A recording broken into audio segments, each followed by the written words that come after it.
Hello. Today we'll discuss about khana, food, ahar, and it is a very interesting topic. Did you know guys why?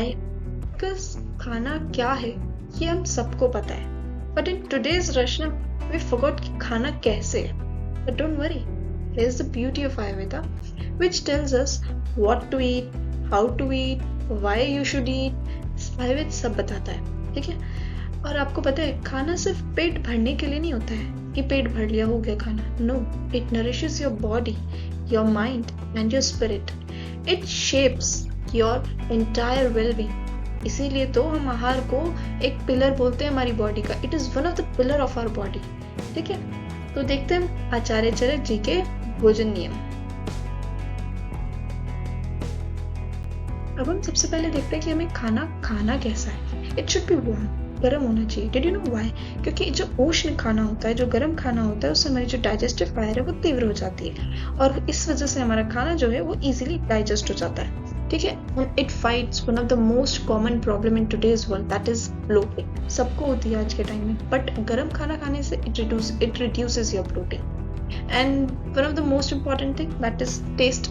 इससे क्या होता है, गर्म खाना खाने से हमें टेस्ट का पता चलता है कि टेस्ट है कैसा. Now next is Snigdahar, and I guess some of you get confused. Snigdahar, how? Because in today's era it's like low fat, zero oil culture. But no, our Ayurveda mentioned to use Snigdahar. And did you know guys why? Because it not only nourishes our cells but also increases our digestive fire. And did you know it strengthens your senses. जैसे कहते हैं इंद्रियों को बल प्रदान करना. इसीलिए हमारे घर में रोटियों पे घी चिपड़ के और दाल या चावल में घी मिलाकर खाया जाता है.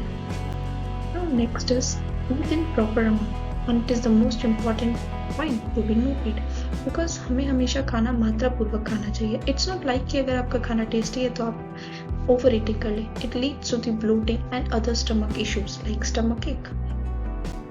Now next is eat only when your previous meal is digested. अगर मतलब आपका पहले का आहार जब डाइजेस्ट हो गया हो उसके बाद ही आपको दूसरा आहार लेना है.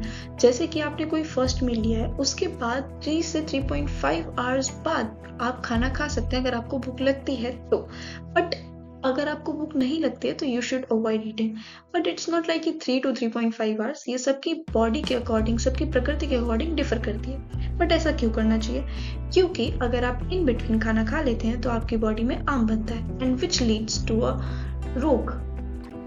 Now our next point is to be noted that avoid incompatible combinations. मतलब कि जो फूड आपस के वीर्य के विरुद्ध है उन आहारों का सेवन नहीं करना है. For example milk with fish, milk with salt, honey and ghee, और you can say avoid sour fruits with the milk or a dairy product. Did you know why guys? Because ये सब एक दूसरे के वीर्य के विरुद्ध हैं and it leads to the different disorders. For example, skin disorders, inflammation, it slows your digestion and many more. Now next, what our Acharya says is eat in a peaceful and a clean space. The most preferable position is you should sit with a crossed leg. Now next point is very important, that is avoid distraction. यानी कि बिना बात करे, बिना हंसे, बिना screen time के, जो कि आज के टाइम में बहुत ही कॉमन हो चुका है कि रील्स देखते देखते और मूवीज देखते देखते खाना खाने का time. But you should avoid such things because it slows your digestion as well as distract your mind. Now the most important thing is chew properly. In today's rush we don't even have a time to eat properly. But हमें जो खाना खाना चाहिए वो 32 times chew करना चाहिए. यानी कि जो हमारा फूड है वो सेमी सॉलिड या फिर लिक्विड हो जाए, हमें तब तक च्यू करना चाहिए. वाई? जब तक हम च्यू करेंगे तो हमारा जो डाइजेस्टिव ट्रैक है वो प्रिपेयर करेगा उस फूड को डाइजेस्ट करने के लिए. इसीलिए हमें हमेशा खाना 32 टाइम्स ही चबाना चाहिए. च्यूइंग स्लो और chewing fast both leads to the indigestion and satisfaction. Here's the reference of अष्ट आहार विधि विधान.